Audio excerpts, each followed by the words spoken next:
दोस्तों, सुबह का समय था, लेकिन उस घर में रोशनी हमेशा की तरह फीकी लग रही थी। बाहर गली में बच्चे स्कूल जाने की तैयारी कर रहे थे।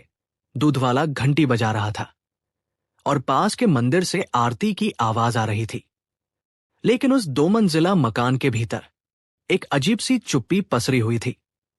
नेहा रसोई में खड़ी थी। चूल्हे पर चढ़ी दाल उबल रही थी, लेकिन उसका ध्यान वहां नहीं था। उसकी आंखें बार बार दरवाजे की ओर चली जाती थी, जैसे किसी के कदमों की आहट का इंतजार हो। उसके हाथ हल्के हल्के कांप रहे थे। नेहा, नमक ज्यादा मत डालना। पीछे से आई आवाज भारी थी, आदेश देने वाली, घर की मालिक आवाज। नेहा ने बिना पलटे जवाब दिया, जी पापा जी। उसके मुंह से पापा जी शब्द निकलते ही उसके गले में कुछ अटक सा गया। वह जानती थी, यह रिश्ता नाम का है, असल में कुछ और ही बन चुका है। नेहा की शादी को अभी 2 साल भी पूरे नहीं हुए थे। शादी बिल्कुल साधारण थी। कोई बड़ी मांग नहीं, कोई विवाद नहीं। रोहन, उसका पति, शांत स्वभाव का, आईटी कंपनी में नौकरी करने वाला, अपने काम में डूबा रहने वाला इंसान। नेहा को लगा था उसे एक सुरक्षित जीवन मिला है। शुरुआती कुछ महीने ठीक रहे। सास कम बोलती थी। ससुर विजय प्रताप घर के फैसले खुद लेते थे। घर में अनुशासन होना चाहिए, वो अक्सर कहते। नेहा ने इसे सख्ती समझा, खतरा नहीं। लेकिन धीरे धीरे कुछ चीजें बदली। शुरुआत बहुत छोटी थी। रसोई में नेहा अकेली हो और विजय प्रताप अचानक आकर खड़े हो जाए। कुछ न कहें, बस देखते रहें। पहले नेहा ने ध्यान नहीं दिया, शायद उसे वहम हुआ होगा। लेकिन फिर, तुम ठीक से साड़ी क्यों नहीं पहनती? बहू होकर ऐसे कपड़े। आजकल की लड़कियां, हर बात में एक अजीब सा ताना। एक दिन जब नेहा पूजा के लिए झुकी, तो उसे लगा जैसे किसी की नजर उसकी पीठ पर टिक गई हो।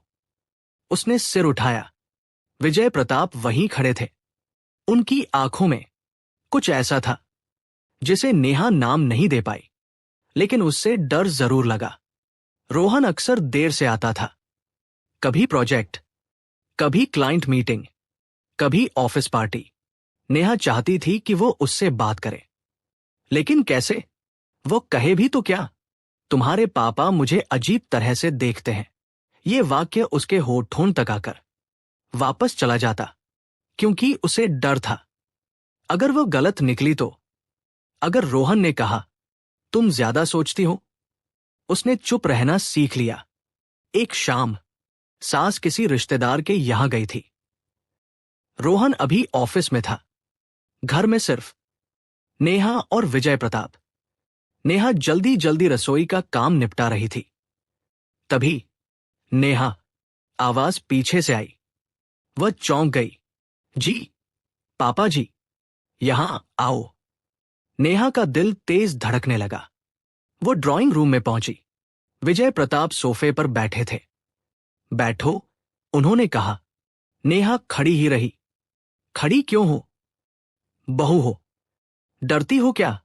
उनकी आवाज में मुस्कान थी, लेकिन वह मुस्कान नेहा को काटने लगी।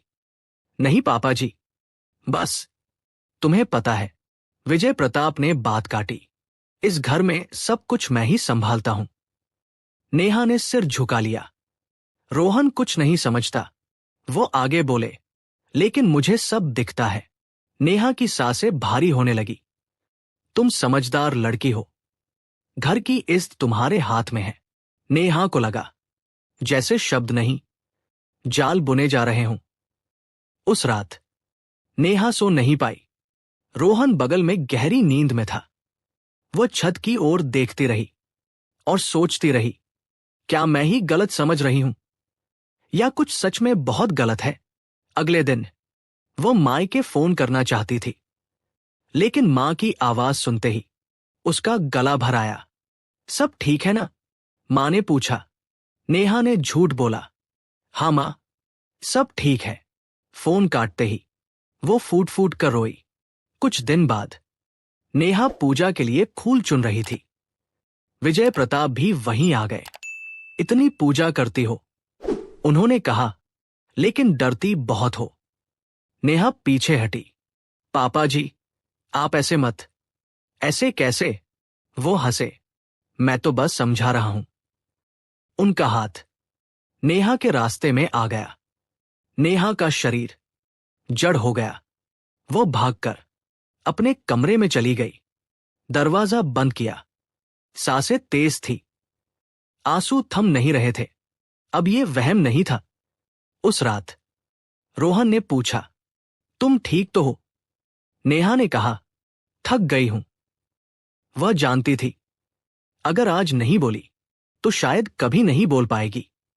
लेकिन डर डर बहुत बड़ा था। नेहा खिड़की से बाहर देख रही थी। नीचे गली में जिंदगी चल रही थी, बिल्कुल सामान्य। लेकिन उस घर के अंदर एक खामोश खेल शुरू हो चुका था, जिसका अंत बहुत खौफनाक होने वाला था। और सच्चाई, वह सच्चाई जो एक दिन बेटे के सामने खुलेगी, अभी अंधेरे में सांस ले रही थी। उस घर में अब समय सिर्फ घड़ी से नहीं चलता था, वो नेहा की सांसों से चलता था। हर सुबह उसे ये सोचना पड़ता था कि आज किस पल, किस मोड़ पर उसका दिल फिर तेज धड़कने लगेगा। सुबह 5 बजे उठना, चाय बनाना, नाश्ता, रसोई की सफाई, सब कुछ पहले जैसा था। लेकिन पहले जैसा कुछ भी नहीं बचा था। अब हर आवाज नेहा को चौंका देती थी। सीढ़ियों पर किसी के कदम, तो वो पलट कर देखती। ड्राइंग रूम से आती खांसी, तो उसके हाथ रुक जाते। विजय प्रताप हर जगह बिना बुलाए मौजूद रहते। अब तुम बाजार अकेले मत जाया करो, एक दिन उन्होंने कहा। नेहा ने हैरानी से देखा। क्यों पापा जी? लड़कियों को ज्यादा आजादी ठीक नहीं, उनका जवाब था। नेहा समझ गई, ये चिंता नहीं थी, ये नियंत्रण था। धीरे धीरे उसकी दुनिया घर की 4 दीवारों तक सिमटने लगी। रोहन अब भी नेहा को पहले जैसा ही समझता था। शांत, संयमी, खुश।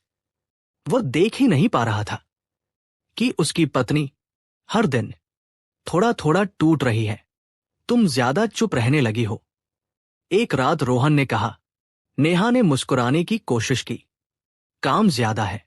रोहन ने बात बदल दी और नेहा एक बार फिर अकेली रह गई। विजय प्रताप अब सीधे कुछ नहीं कहते थे। वे बातें ऐसे कहते जैसे सलाह हो, लेकिन उनमें धमकी छिपी होती। घर की इस्त बहुत नाजुक होती है। एक बात फैल जाए तो समझदार बहू वही होती है जो हालात समझ ले। हर वाक्य नेहा के मन में डर बो देता। सास, शारदा देवी सब देखती थी, लेकिन कुछ कहती नहीं थी। कभी कभी उनकी आंखों में कुछ सवाल दिखते, लेकिन वे भी चुप थी। शायद डर से, शायद आदत से, या शायद सच से भागने के लिए। एक शाम रोहन देर तक नहीं आया। सास पड़ोस में थी। घर में फिर वही 2 लोग। नेहा अपने कमरे में थी। दरवाजा बंद। तभी बाहर से आवाज आई, दरवाजा खोलो। नेहा का दिल डूबने लगा। मुझे बात करनी है। नेहा ने कांपते हाथों से दरवाजा थोड़ा खोला। विजय प्रताप बाहर खड़े थे। इतना डर क्यों? उन्होंने हंसकर कहा। नेहा ने पहली बार आंखों में आंखें डालकर कहा, क्योंकि आप जो कहते हैं वह ठीक नहीं है। कमरे में सन्नाटा भर गया। विजय प्रताप की मुस्कान गायब हो गई। सोच समझकर बोलो। उनकी आवाज सख्त थी। इस घर में मेरे शब्द चलते हैं।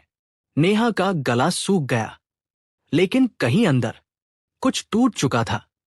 उस रात नेहा ने दरवाजा अंदर से बंद किया, कुंडी भी लगा दी। फिर भी उसे नींद नहीं आई। हर आवाज उसे जगाती रही। रोहन आया तो वो सोने का नाटक करती रही। अगले दिन नेहा ने मां को फोन किया। इस बार वो झूठ नहीं बोल पाई। मां, बस इतना कहा और रो पड़ी। मां ने समझ लिया, कुछ बहुत गलत है, तू घर आ जा। मां ने कहा। नेहा की आंखों में आंसू और डर दोनों थे। अगर मैंने कुछ कहा तो सब टूट जाएगा। उसने कहा। शाम को विजय प्रताप ने कहा, मुझे सब पता है, तुम किससे बात करती हो। नेहा समझ गई, उसकी हर हरकत देखी जा रही है। ये सिर्फ डर नहीं था, ये चेतावनी थी। नेहा आईने के सामने खड़ी थी। आईने में उसे एक ऐसी लड़की दिखी जो मुस्कुरा रही थी, लेकिन आंखें सहमी हुई थी। वह जान गई, अगर अब भी वह चुप रही तो एक दिन सच बोलने की ताकत भी नहीं बचेगी। और उधर विजय प्रताप अपने कमरे में बैठे एक अजीब सी तसल्ली के साथ मुस्कुरा रहे थे। खेल अब साफ हो रहा था, लेकिन अंजाम अभी बाकी था। नेहा अब डर से नहीं, सावधानी से जीने लगी थी। ये बदलाव अचानक नहीं आया, ये उस रात के बाद शुरू हुआ जब उसने मां से फोन पर रोते हुए कहा था, मां, कुछ ठीक नहीं है। उसके बाद हर पल उसके लिए सिर्फ एक दिन नहीं, एक परीक्षा बन गया। अब नेहा हर बात को 2 बार सोचती, कहाँ बैठना है, कब बोलना है, किससे बात करनी है। सब कुछ नापा तुला। लेकिन डर अब अंधा नहीं था। अब वह जानती थी डर किससे है और क्यों है। विजय प्रताप अब सीधे सामने नहीं आते थे, लेकिन उनकी मौजूदगी हर जगह महसूस होती। कभी किसी कमरे में अकेले होने पर उनकी आवाज, नेहा, कभी अचानक पीछे खड़े हो जाना, कभी सामान्य सी बात में अजीब सा इशारा। अब नेहा सब समझने लगी थी। ये भ्रम नहीं था, ये एक सोचा समझा खामोश खेल था।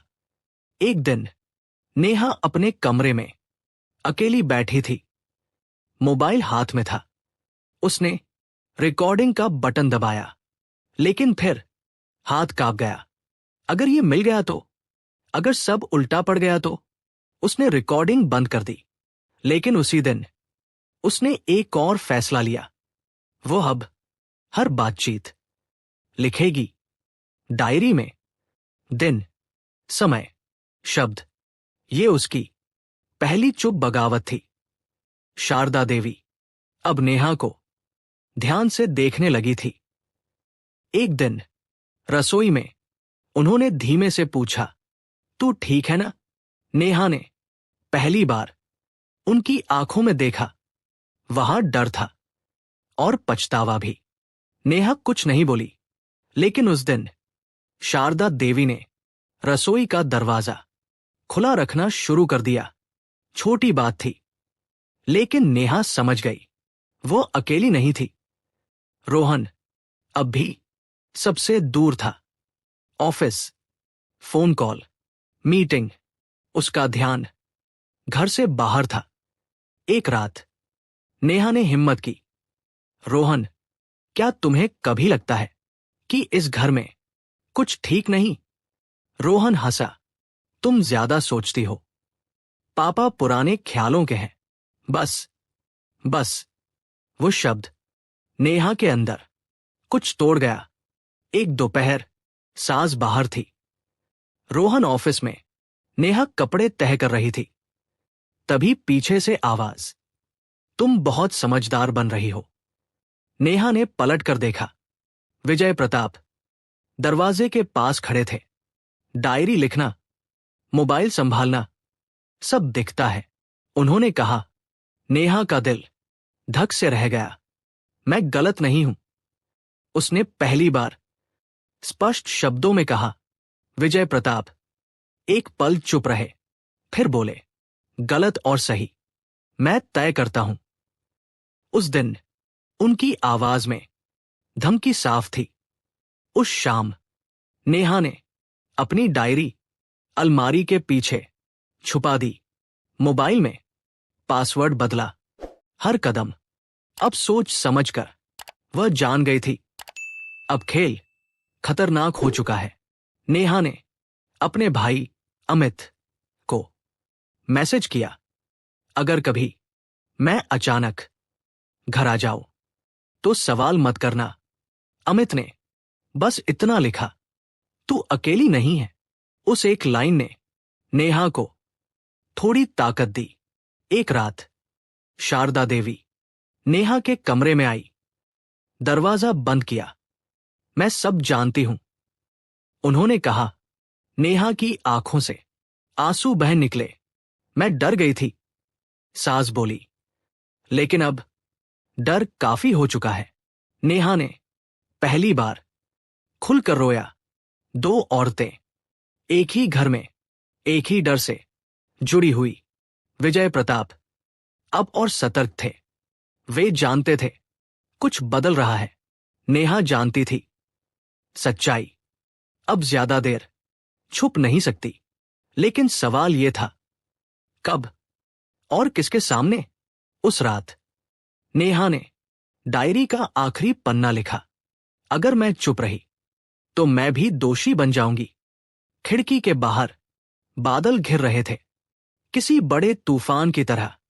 और उस तूफान के बीच एक बेटा जिसे अभी तक कुछ भी पता नहीं था, बहुत जल्द सच के सामने खड़ा होने वाला था। उस घर की दीवारें बहुत कुछ सुन चुकी थी, पर उस दिन वे पहली बार कांप उठीं। सुबह देर से शुरू हुई। सास मायके गई हुई थी। रोहन का वर्क फ्रॉम होम था, लेकिन वह ज्यादातर लैपटॉप और हेडफोन में डूबा रहता। नेहा ने राहत की सांस ली। आज वह थोड़ी सुरक्षित महसूस कर रही थी। लेकिन सुरक्षा कभी स्थायी नहीं होती। नेहा स्टोर रूम में पुराने कागज छांट रही थी। तभी इतनी छुप छुप कर क्या चल रहा है? आवाज ने उसके शरीर में सिहरन दौड़ा दी। विजय प्रताप दरवाजे पर खड़े थे। आप यहां क्यों? नेहा की आवाज कांप गई। ये मेरा घर है, उन्होंने कहा। मुझे किसी से इजाजत लेने की जरूरत नहीं। नेहा पीछे हटी। आप मेरी सीमाएं पार कर रहे हैं, उसने हिम्मत जुटाकर कहा। विजय प्रताप मुस्कुराए।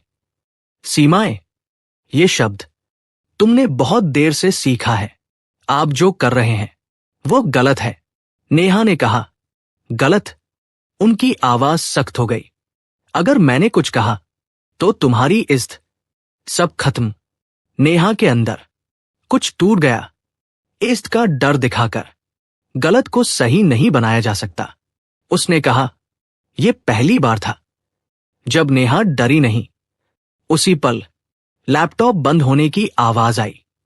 रोहन स्टोर रूम के बाहर खड़ा था। उसके चेहरे पर हैरानी थी।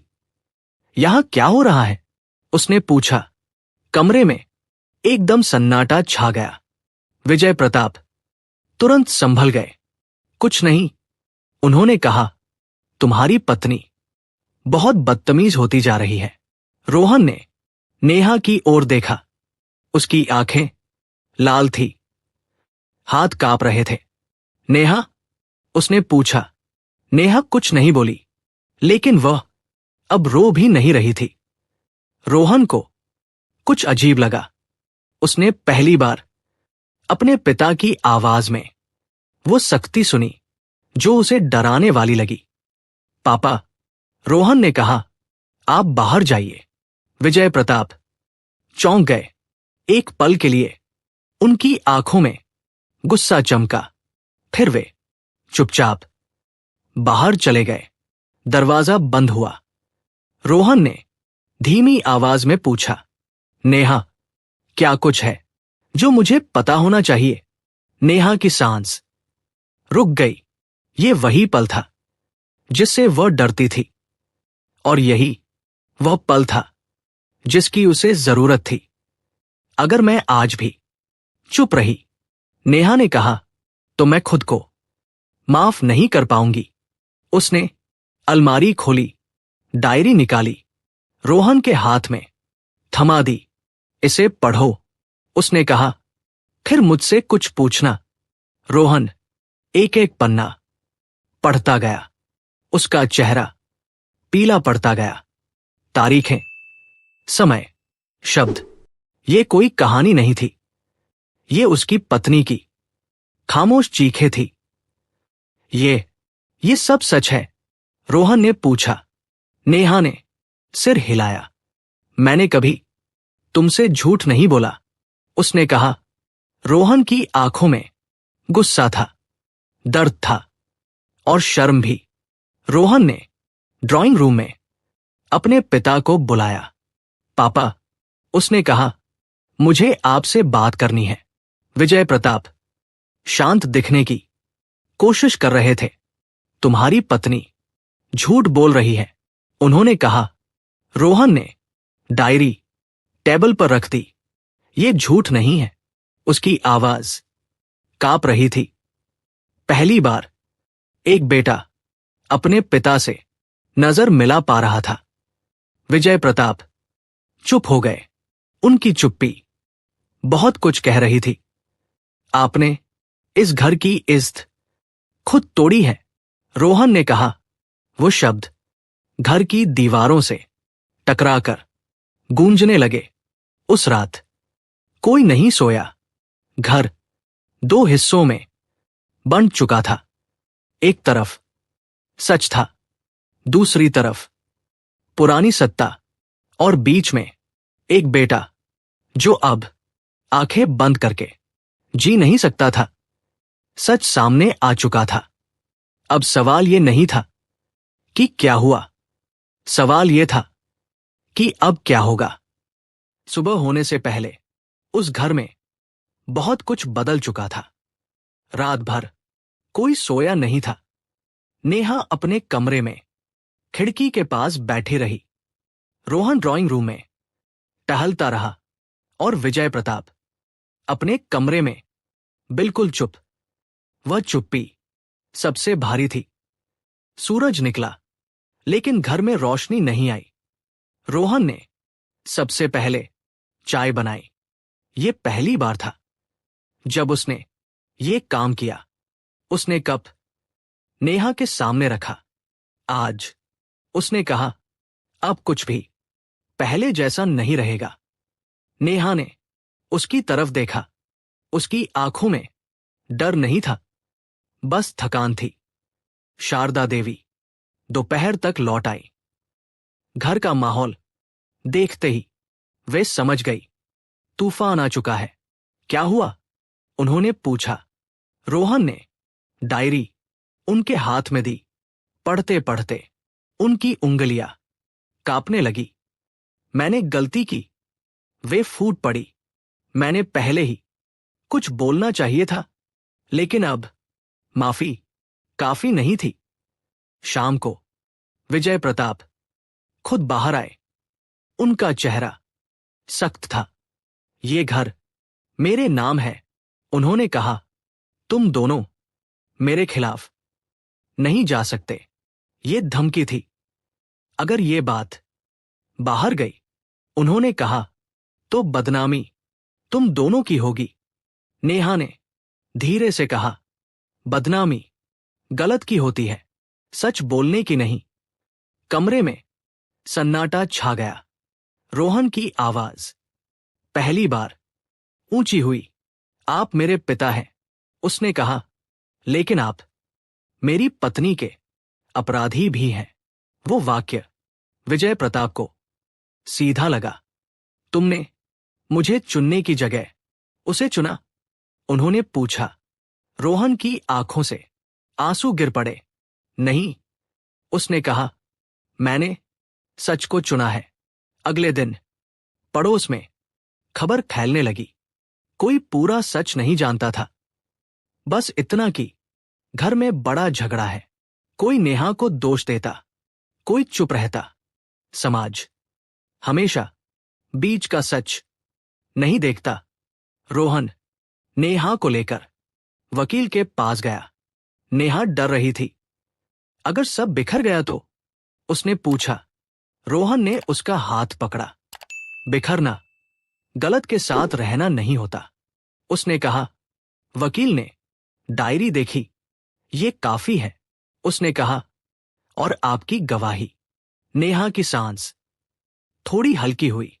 उस रात रोहन ने एक बैग पैक किया। नेहा ने पूछा, हम कहाँ जाएंगे? जहां तुम सुरक्षित रहो, उसने जवाब दिया। वे दोनों दरवाजे तक आए। शारदा देवी वहीं खड़ी थी। उनकी आंखों में आंसू थे। मुझे माफ कर देना, उन्होंने कहा। नेहा ने उनके पैर छुए। आपने कम से कम अब साथ दिया, नेहा बोली। दरवाजे से पहले विजय प्रताप बोले, अगर तुम गए तो वापस मत आना। रोहन रुका, पीछे मुड़ा। मैं अपने पिता को खो रहा हूं, उसने कहा। लेकिन अपनी इंसानियत नहीं। वे बाहर निकल गए। दरवाजा बंद हुआ और उस आवाज में एक युग खत्म हो गया। नई जगह, छोटा सा फ्लैट। नेहा पहली बार सुकून से सोई, लेकिन डर अब भी था। लड़ाई अभी खत्म नहीं हुई, उसने कहा। रोहन ने सिर हिलाया। लेकिन अब तुम अकेली नहीं हो। दूर कहीं विजय प्रताप अपने खाली घर में बैठे थे। पहली बार उन्हें डर लग रहा था। और इधर नेहा आईने में खुद को देख रही थी। वो अब भी वही थी, लेकिन अब टूटी हुई नहीं। सच सामने आ चुका था। अब बचा था न्याय। कुछ लड़ाइयां अदालत में नहीं, अंदर लड़ी जाती है। नेहा की लड़ाई भी वैसी ही थी। छोटा सा फ्लैट था, 2 कमरे, एक बालकनी और बहुत सारी खामोश सांसें। नेहा पहली बार बिना डरे रसोई में काम कर रही थी। किसी कदमों की आहट से उसका दिल नहीं कांप रहा था। ये सुकून नया था। कानूनी प्रक्रिया धीमी थी। हर तारीख एक परीक्षा जैसी। नेहा हर बार कोर्ट जाते समय कांपती थी, लेकिन रोहन हर बार उसका हाथ थाम लेता। सच धीरे चलता है, वह कहता, लेकिन गिरता नहीं। पड़ोस, रिश्तेदार, पुराने परिचित, सबकी राय थी। कोई कहता घर की बात घर में रखनी चाहिए थी। कोई कहता बहू ने घर तोड़ दिया। नेहा ने अब जवाब देना छोड़ दिया था। वह जान चुकी थी, हर सवाल का जवाब देना जरूरी नहीं। वह दिन नेहा कभी नहीं भूलेगी। कोर्टरूम भरा था। विजय प्रताप दूसरी तरफ खड़े थे। पहली बार उनके चेहरे पर आत्मविश्वास नहीं था। नेहा को गवाही के लिए बुलाया गया। उसके पैर भारी हो गए। नेहा ने गहरी सांस ली और बोलना शुरू किया। कोई चीख नहीं, कोई आरोप नहीं, सिर्फ तथ्य, तारीखें, शब्द, डायरी के पन्ने। उसने कहा, मैंने डर के कारण बहुत देर तक चुप्पी ओढ़ी, लेकिन चुप रहना गलत को ताकत देता है। कोर्टरूम में सन्नाटा छा गया। फिर रोहन को बुलाया गया। उसकी आवाज भरी हुई थी। मैंने देर से समझा, उसने कहा, लेकिन आज मैं अपने पिता का नहीं, सच का बेटा हूं। वह पल सबसे कठिन था, पर वही सबसे जरूरी भी। विजय प्रताप ने कुछ कहने की कोशिश की, लेकिन उनके शब्द अब भारी नहीं थे। उनके पास धमकी नहीं थी, सिर्फ खालीपन था। जज ने फैसला सुनाया। सख्त नहीं, लेकिन साफ। दोष स्वीकार हुआ।